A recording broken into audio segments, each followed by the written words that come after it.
að inn á Vík að þá ég það með eignast nokkra vini þar að vinur minn kastar í mig Gídeonsbiblíu sem sett Nýja testamenti sálmar og orðskviður og þetta er biblían og ég byrja að lesa hana ég les fyrstu 3 guðspjöldin inn á Vík þetta er Matthías, Markus og Lúkas og fyrir þá sem þekkja biblíuna að þetta er ekkert langur lestur en þetta er bara þetta eru guðspjöldin tíma Jesú á jörðinni þekkið þú? Mjög lítið okay. Það eru 4 guðspjöld í biblíunni þetta eru fyrstu 3 og 4. Jóhannes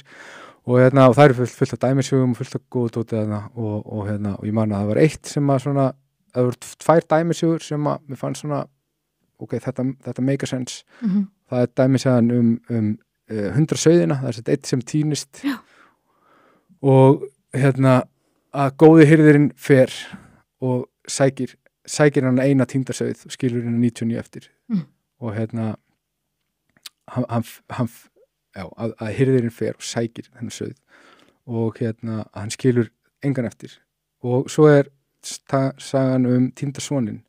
sem er dæmisaga mann sem átti 2 syni annar þeirra var bara góður strákur, gerði allt sem pappans sagði hann að gera og þar fram til guðunum og hinn er svona maður pínu eins og ég rosa mikið eins og ég og svo bað þessi setni sem að var svolítið eins og ég hann bað að fá arfinn sinn greiddan fyrirfram hann vildi fara til framandi landa og fara og bara taka peningin og gera eitthvað gott úr honum hann tók hennan pening og arfinn og eitt honum í konur og brennivín og tapaði öllu og þurfti á endanum að lifa meðal svína bara, og það var hungursneið í landinu og þetta var bara algjörlega game over og og svo þegar hann gefst algjörlega upp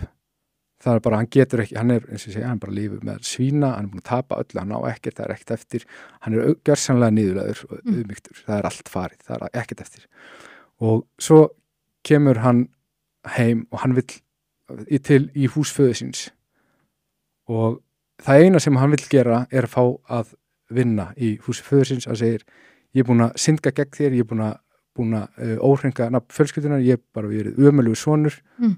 faðirinn tekur á mótunum, hann sér hann koma til sín, hann horfir á hann og hann lappar á mótunum og segir, þú ert sonur minn, þú ert bara komdu inn í húsið mitt, vertu hjá mér, ég vil hafa þig hjá mér og þetta er eins og allt í biblíunni, þetta er myndlíking að það skiptir engu máli hvað við gerum, þegar við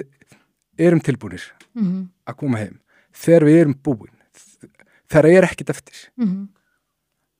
þegar koma ána tímapunkt þar sem ég segi ég get ekki meir ég vil koma heim að það er alltaf þannig að faðirinn hann horfir á okkur og segir bara komdu heim og hann segir mér er sama hvað hefur gert mér er sama hvað hefur verið mér er sama alla þínar syndir ég vil bara að þú komið til mín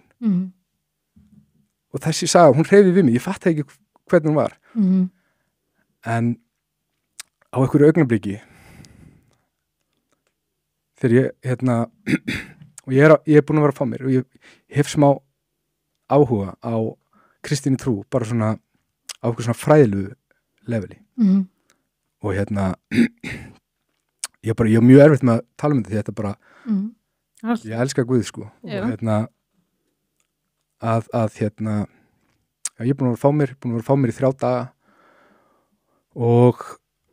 því ég fer í síma minn, ég ætla að reyna að redda mér einhverju meira að fá mér, ég er búin með dópið mitt og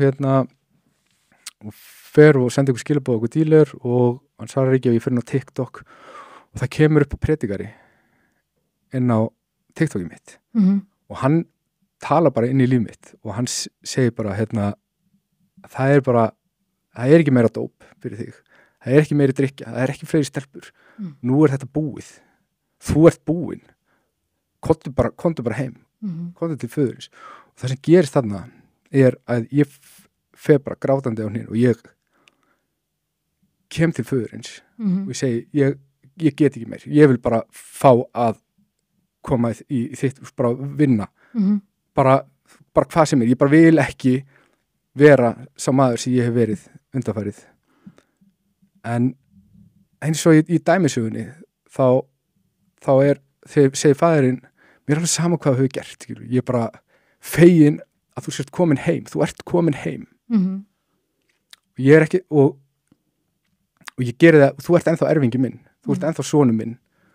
og þetta er munurinn á djöflunum og Guði er að djöfullinn, hann kallar okkur eftir þeirri synd sem við hefur gert, hann kallar okkur syndgara Guð sér okkur ekki þannig en á þessu augnablikki þá gef Jesú Krist líf mitt og